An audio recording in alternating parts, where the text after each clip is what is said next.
കഥ കേൾക്കാം. കുറുക്കനും മരശിഖരവും. കാട്ടിനുള്ളിൽ സൂത്രശാലിയായ ഒരു കുറുക്കൻ മറ്റു മൃഗങ്ങളെ കബളിപ്പിച്ച് ജീവിച്ചിരുന്നു. മറ്റു മൃഗങ്ങൾ സൂക്ഷിച്ചു വയ്ക്കുന്ന ഭക്ഷണ സാധനങ്ങൾ മോഷ്ടിക്കുന്നത് അവൻ്റെ പതിവായിരുന്നു. കഷ്ടപ്പെട്ട് ഇര തേടുന്ന മൃഗങ്ങൾക്ക് പോലും ഭക്ഷണം കുറവായിരുന്ന ഒരു വേനൽക്കാല ദിവസമായിരുന്നു അത്. മടിയനായ കുറുക്കന് ഭക്ഷണം മോഷ്ടിക്കുവാൻ പോലും കിട്ടിയില്ല. ഭക്ഷണം തേടി അവൻ അലഞ്ഞു നടന്നു. ഒരു വലിയ മരത്തിനരികിൽ അവൻ എത്തി.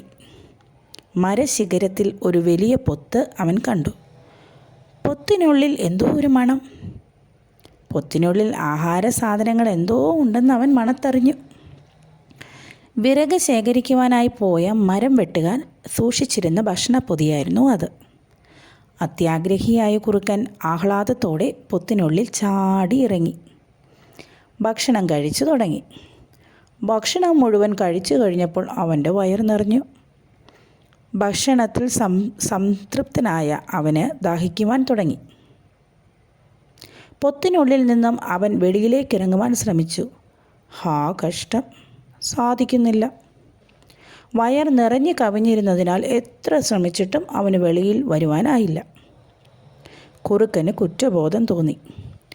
ആഹാരം മോഷ്ടിക്കുവാൻ പൊത്തിനുള്ളിൽ കയറേണ്ടിയിരുന്നില്ലെന്ന് അവന് തോന്നി.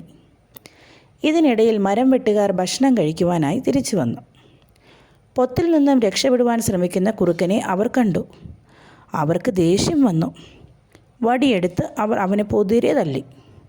കുറുക്കൻ ഒരുവിധം രക്ഷപ്പെട്ട് കാട്ടിനുള്ളിലേക്ക് ജീവനും കൊണ്ടോടി. കഥ ഇഷ്ടമായോ? ഈ കഥയിലെ ഗുണപാഠം: നാം പ്രവർത്തിക്കുന്നതിന് മുമ്പ് എപ്പോഴും നാം ചിന്തിക്കുക.